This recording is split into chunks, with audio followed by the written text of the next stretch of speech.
My people, it is Friday. Hope everybody's enjoying their day. Do me a favor, hit that like button. It's right down there. It's very important. Make sure you check out DNKKnives.com. Great company, great shop, great people.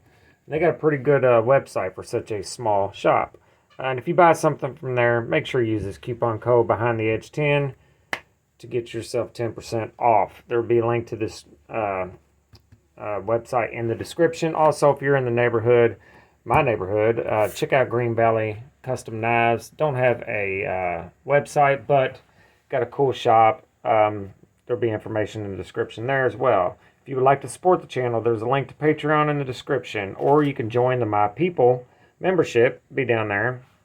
Where 100% of all donations across the board go to knives for content, and then I give them away to you guys. I've got a crap ton of giveaways coming up. We're almost to 1,500 subscribers. As soon as we get to 2,000, I'm giving away a TRM Neutron 2, among other things. I'm going to do a Patreon giveaway soon, another membership giveaway. So be on the lookout. Make sure you subscribe. All that good stuff. Today, by way of my friend Jason from Knife Dope, he has sent me a few to check out. 3 knives that I have never set my hands on, ever. And they are extremely popular and pretty good. So we're going to talk about these 3 here.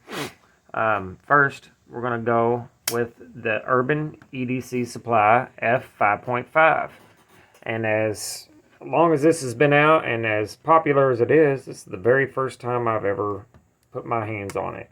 And it's excellent. It is quite good. We have a less than 3-inch M390 blade. I love the stone washing on the blade.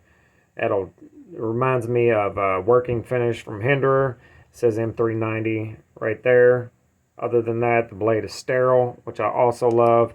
It is an inset liner lock with excellent quality micarta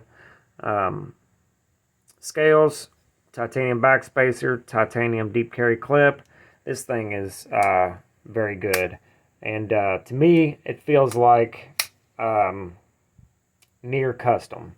Not quite, but near it. This knife is not cheap. I couldn't really find a price, but roughly 250 bucks. It is not available that I know of at the moment, but they're all over the place in the secondary, and there's other versions as well. It is a smaller knife, but you can still get a full grip, which is awesome. The jimping right here, so in your choke up, you can get some really good leverage on your cuts. Very thin, very slicey. I love the sheep's foot blade. It's one of my favorite. This thing is very nice. The hardware is very nice, and it looks to be titanium. I'm not 100% sure on that. Clip is inset into the micarta. This is a winner. Honestly, probably the only reason I've never handled one or owned one is because of the size. But for a secondary carry, this would be perfect. And I think I can recommend it. I like it. I don't know nothing about the heat treat and all that good stuff on this company, but your edge geometry is fantastic. Everything, as far as I can tell, on this knife is fantastic. It is quite light as well. Let's get a weight on it. I'm going to guess and say it's under 3 ounces. I'm wrong, as usual. 3.3, so it's still really light compared to what I typically carry, which is the big boys. Next, we have another very popular CJRB. This is the titanium handled Echo. It is also a button lock, just like the Pyrite. Finger flick, and I did it. Usually I suck at the front flippers, but that thing has got a hell of a front flip ramp, so not too bad. I like the way they did the black hardware, little contrast. It looks good to me. Very thin, very slicey. 3.25 inch blade. Action is fantastic. I like the sound of it when it closes. pretty good. Acoustics are there. Yeah, good handle. Ergonomics are fine. Not the best, but not the worst either. Titanium milled clip. Standoffs. We have a spot for a lanyard, but it is very, very unobtrusive. Wouldn't even know it was there unless you were looking for it. So I like it. Don't know if I like it more than the Pyrite, but you know, I might. Never know. It's a Rated Laconico design. It is using the ARRPM9 blade steel. I've had no problems with it, but I don't have a lot of experience with the steel. So there you go. I'm sure they have other versions of this with higher end steels, but I do not know that for sure. This particular knife right this second on CJRB's website is $80. So to me, that's a bona fide deal right there. You should go get you one.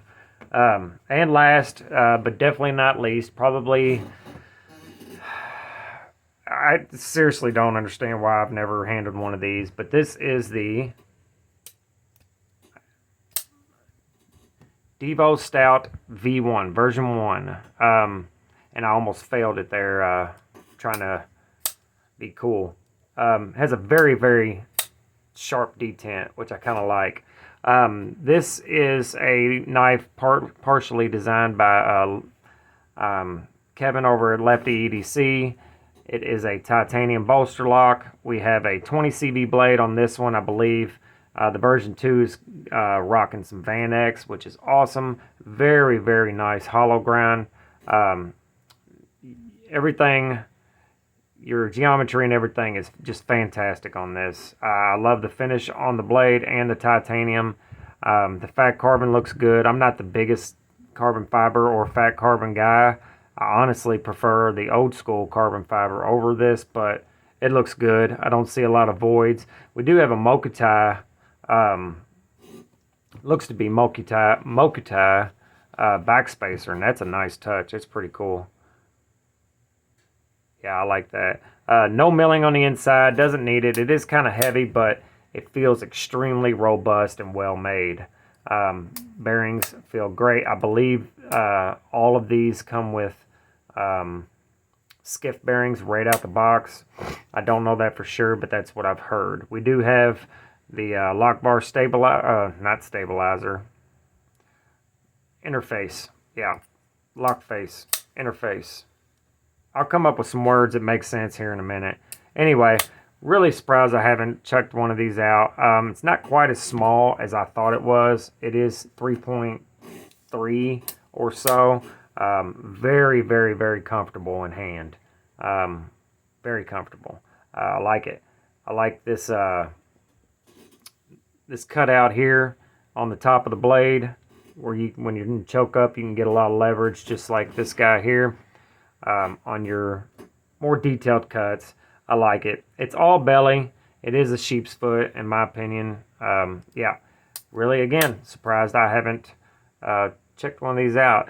This is a Lynch clip that's on it. They did come with the wire clip to begin with, and I believe there's a lot of options when it comes to this model and the V2. I think they have all kinds of different versions and flavors for your liking. It looks like it has an internal... Yeah, it's riding on a race. It has a stop pin that is pushed set into the blade, and then it rides in a track in there. So that's cool. I like it. I think out of these three, my favorite is going to be this guy. Just all around, the quality feels like it's almost, it feels like a midline custom, in the $600-700 range. That's what it feels like. I don't know any other way to explain it. Feels American. I don't know if that makes any sense either. Anyway, and then this one would be obvious, my second favorite. The geometry on this is by far the best out of the three. It is just quite good, and I bet that's a cut machine. All right, guys, that's all I got for you on this one. Please make sure you subscribe, like. Go check out all the small channels. Make sure you check out DNK Knives. Great shop. Great people. He sent me a crap ton of knives I'm going to get to. So we will have lots of content coming. All right, guys, make sure you are good to each other, love each other, and don't go through your life being a dumb cunt, because then nobody will like you, and then you'll be aggravated all the time and pissed off all the time, and nobody needs all that. Later.